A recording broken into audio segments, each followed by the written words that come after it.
Atenção vascaíno, tem uma notícia muito quente para você. Esse mercado aqui funciona 24 horas por dia, sem atendente, sem nenhum funcionário. Você entra, pega o que quer, paga e vai embora. É uma loja 100% autônoma onde o dono lucra sem precisar estar aqui. Essa é a Micromarket. São mais de 400 lojas no Brasil. Inauguramos dezenas de unidades todo mês. E tem algo passando despercebido por muita gente. Todo condomínio quer ter um, toda empresa quer ter um. O que resolve um problema real dos moradores e colaboradores e ainda valoriza o imóvel e o local de trabalho. Se você é síndico ou cuida do RH de uma empresa, a Micromarket instala no seu espaço, sem custo para você, sem obra pesada e sem dor de cabeça. Agora, se você quer ser o dono de uma dessas lojas, escuta bem direito. A partir de 40 mil você já pode montar a sua loja. Operação sem funcionário. Você pode lucrar até 15 mil por mês ou mais. Ser dono do seu próprio tempo e ser o camisa 10 que a sua família merece. O link está aqui embaixo. Fale com o time da Micromarket. Esse negócio é a nova realidade do mercado. A única pergunta é: você vai estar dentro ou vai ficar de fora assistindo? Esse recado é para você que trabalha como CLT, carteira assinada há mais de 7 meses e está precisando levantar uma grana. Olha só a dica que eu trago. Na Doutor Cred, além da antecipação do Fundo de Garantia por Tempo de Serviço, agora você também consegue liberar o crédito do trabalhador, que é um crédito especial para quem trabalha no regime CLT. Se você quer saber melhor como funciona e fazer uma simulação sem nenhum compromisso, entre em contato com eles pelo número, anote aí, 021 97185 4885, 21 97185 4885, ou então clica no link na descrição do vídeo que vai te levar direto para o WhatsApp deles. Doutor Cred, dinheiro rápido e sem burocracia. Salve, torcedor vascaíno! Muito bom dia! É um prazer estar com você por aqui em mais um Acorda Vascaíno. Esse final de semana a bola não rola, então a gente tem tempo para conversar sobre coisas que me incomodam no futebol.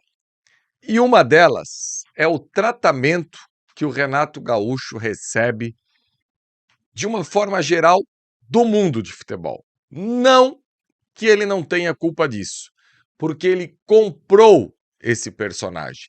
Então, basicamente, eu vou pedir um favor para você. Senta o dedão no like.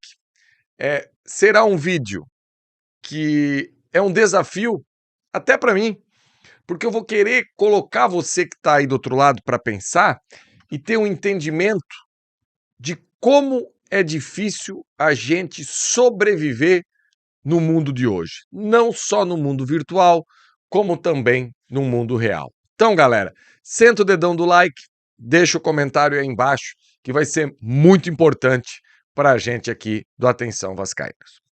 Olha só, torcedor, o Renato, que foi um jogador sempre irreverente, aquela história da faixinha na cabeça, óleo nas pernas ali que ficavam brilhosas quando ele jogava, calção um pouco mais curto do que os demais, carrão, mulheres, Luma de Oliveira, aquela história toda, carnaval, rei do Rio, sempre foi um jogador com essa postura. E dentro de campo, eu discordo de quem acha que ele foi um craque. Eu não acho que o Renato foi um craque. Eu acho que o Renato foi um bom jogador de futebol. Craque é uma outra prateleira, uma outra história. Eu até acho que esse marketing que tinha ao redor do Renato ajudou a superdimensionar a carreira dele como jogador. No Grêmio, num primeiro momento, espetacular, foi assim um absurdo de um jogador, né? Campeão do mundo com 20 anos de idade, decidindo a final contra o Hamburgo. A gente não pode esquecer que esse Hamburgo goleou o Real Madrid, por isso que chegou na final lá contra o Grêmio. E o tempo passou e o Renato se tornou técnico de futebol. E se a gente trouxer aqui os números do Renato, é um cara que fez como treinador.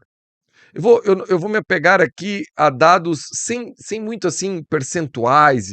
Eu vou trazer algo aqui para você só para ver o tamanho dele, que você não precisa ficar catando resultado aqui e ali para mostrar o tamanho do Renato como treinador.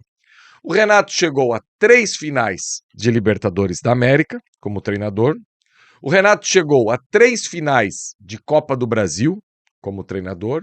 O Renato tem inúmeros títulos estaduais espalhados pelo Brasil. E nos últimos 10 anos aí, que o Renato dirigiu equipes de Série A, Grêmio, Flamengo e Fluminense, em apenas um ano o Renato não pegou G6, que foi aquele ano da tragédia lá em Porto Alegre, da enchente, que o Grêmio acabou ficando com alguns jogos atrasados e depois não pôde jogar na Arena do Grêmio, jogou em Curitiba, enfim, teve uma dificuldade muito grande e não conseguiu. Em contrapartida, o Renato conseguiu resultados expressivos com equipes com qualidade bem duvidosa. O Grêmio, campeão da Libertadores da América de 2017, tinha no comando do ataque um Jael, que um ano antes foi rebaixado da Série B pela Série C com o Joinville Esporte Clube, perdendo 2 pênaltis decisivos numa partida contra o Bragantino. Um Leonardo Moura, que já tinha praticamente se aposentado para o futebol, jogava no Metropolitano de Santa Catarina. Cortez, Edilson, enfim, vários jogadores aí, não tinha nenhum super craque. O Luan, que teve o ápice do ápice na sua carreira, e hoje ninguém não se escuta nem falar mais do Luan. Não esqueçamos que o Luan foi um campeão olímpico, titular. Jogou aí com Gabigol, com Gabriel Jesus, com essa galera, ou seja, ele conseguiu bater campeão de uma Libertadores com um elenco que talvez o ponto alto daquele elenco era a dupla de zaga, Jeromel e Kahneman, e um goleiro espetacular, que era o Marcelo Groi. Mas assim, depois disso, em 23, ele consegue um vice-campeonato brasileiro, também no Grêmio, com uma equipe que era basicamente o Soares, né? Você olha aí o Wanderson numa lateral, o Reinaldo na outra, uma dupla de zaga Rodrigo Eli e Bruno Alves, Vila Sante, Pepe e Cristaldo, Natan Fernandes, Soares e Bitelo. Então, assim, nada de espetacular. E esse elenco que eu acabei de falar do Grêmio bateu vice-campeão brasileiro 2 pontos atrás do Palmeiras. E só não foi campeão porque num jogo em Itaquera, um dos maiores escárnios da história do VAR que pega no sono. A gente sabe que o VAR é muito seletivo no nosso país, né? E o VAR naquela mão do Yuri Alberto, o Yuri Alberto estava com o braço totalmente fora de cogitação, a bola pega na mão do Yuri Alberto, o árbitro não dá o pênalti, o Grêmio perde o brasileiro pro Palmeiras, né? E o Renato sempre nessa resenha do estudar para quê? Para que precisa estudar? Fazer curso da CBF, eu não preciso ir para a Europa e não sei o quê.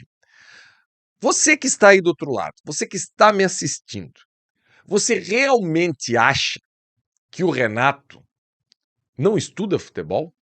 Que é só o conhecimento que ele teve ali nas 4 linhas, isso basta? Você realmente cai nessa pegadinha? Você acha que o Renato, junto com a sua comissão técnica, não estuda e estuda muito os seus adversários para ter um bom plano de jogo, para entender o que está acontecendo? Por que o Renato, no último Mundial de Clubes, colocou um Fluminense com 3 zagueiros, entendendo o cenário, entendendo a força que vinha do outro lado, mudou a sua forma de jogo, o seu modelo? Porque na época que ele jogava eram 3 zagueiros? Ou porque ele entendeu o cenário ali e fez a modificação? E quando a galera fala que o Renato... Porque no meio da bola as pessoas têm a seguinte gíria. Quando o treinador é bom, o pessoal da bola fala assim, né? Ali tem trabalho. E quando o treinador é ruim, as pessoas falam, não tem trabalho, ali não tem trabalho. Quer dizer que o treinador taticamente não passa nada. Mas daí vem também a maneira que você se expressa para chegar no receptor. E eu tenho muito isso aqui no Atenção Vascaínos. Eu sou um comentarista que eu nem sou um comentarista raiz das antigas, que é um pessoal que eu respeito muito, né? Eu tenho 45 anos. E também não sou um comentarista dessa nova geração agora, eu brinco que é os comentaristas da CBF Academy, né? Eu sou um meio termo. E para eu poder passar o que eu penso de bola para você que está aí do outro lado, eu gosto de me comunicar com os 2 públicos. eu sempre penso assim, infelizmente meu pai não está mais entre nós, mas cada vez que eu pego esse microfone aqui do Atenção Vascaínos, eu tento me comunicar como se o meu pai tivesse sentado do outro lado assistindo na frente do YouTube. Porque não adianta eu vir aqui e falar de linha baixa, bloco baixo, bloco médio, bloco alto, último terço, atacar o espaço, a busca pelo terceiro homem, transição ofensiva, transição defensiva, jogo apoiado. Não adianta eu vir aqui usar esse linguajar se daqui a pouco você, que é o receptor aí do outro lado, não está interessado. Você quer saber por que a bola... Tem o público que gosta desse linguajar? Claro que tem. Mas o torcedor, movido pela paixão, às vezes ele só quer entender por que o time dele está jogando mal e está jogando bem. Não adianta trazer inúmeras teorias, porque o time está jogando assim, porque o time está jogando assado, porque aconteceu isso, porque aconteceu aquilo outro. Gente, o futebol, ele é muito... Ele te dá a chance de você aprender estudando e é óbvio que o teu dia a dia complementa. E o linguajar que eu tenho que utilizar aqui para me comunicar com você não pode ser isso. Agora, se eu chegar para você aqui e falar assim, olha, o Renato, que não é o caso muito dele, tá? Mas o Renato vai fechar a casinha e vai buscar o contra-ataque nos pés do Marino Inestrosa e do Andrés Gomes. E vai deixar um centroavante móvel, como era o Everaldo lá no Fluminense dele, aqui pode ser o Brenner ou o David, para atacar aí o espaço, buscar as costas dos zagueiros e dos volantes adversários. Eu também posso falar aqui que o Renato vai jogar com um bloco baixo, vai se compactar e vai tentar uma transição ofensiva numa bola longa. Porque também tem muita gente comentando no futebol fazendo confusão. A transição ofensiva, ela pode ser com bola longa ou ela pode ser com posse. Não vai deixar de ser uma transição ofensiva. Onde é que eu quero chegar com tudo isso? Talvez o Renato se comunica com os jogadores de uma maneira do tempo dele, que ele jogava. E que não deixa de ser uma instrução tática por não ter a nova bibliografia do futebol. Você entende o que eu quero falar aí do outro lado? E daí pode passar despercebido que o Renato é o boleirão. Não, ele também está passando uma instrução tática para sua equipe sem fazer uso dos comentaristas CBF Academy, porque tem muita gente que quer se afirmar nesses termos para mostrar que entende de bola. E às vezes comete gafes absurdas. Mas tudo bem, o meu comentário não é aqui para ser comentário de comentarista. Cada um segue a sua linha e tá tudo certo. Então, torcedor, o recado que eu quero passar para você que está aí do outro lado hoje é o seguinte: não caia nessa resenha que o Renato é o boleirão e vestiário. O Renato entende muito de campo e bola, e eu não tenho dúvida nenhuma.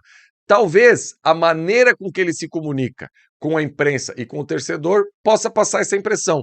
E ele já comprou esse personagem e não está disposto de maneira nenhuma. Com todo o respeito pelo merecimento que ele tem, com o bolso cheio, 63 anos, né? Merece estar com o bolso cheio, porque foi competente na sua carreira como treinador. Ele é que não vai querer dar o braço a torcer e falar aí com a galera que agora ele estuda futebol. Estuda e estuda muito. Ninguém tem o aproveitamento que ele tem só na resenha furada. Para isso, também tem uma comissão técnica. Enfim, o recado era esse. Concorda? Não concorda? Enfim, deixa o seu like, compartilha. A gente tem programação aqui direto. Daqui a pouco tem o Emerson Rocha no BDG. Hoje, no final da tarde, o Sextou. Sábado e domingo, muita apuração para entender qual é esse time do coletivo de amanhã de manhã. E sábado de manhã, Faísca tá on aqui com o Leonardo, que é lá da Rádio Grenal, falando muito de como foi esse trabalho do Renato lá no Grêmio. Tamo junto, um abraço, valeu, galera.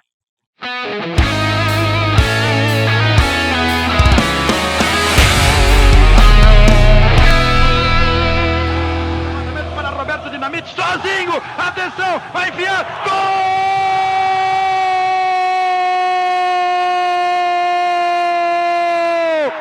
Que golaço maravilhoso do moço que mora em Caxias!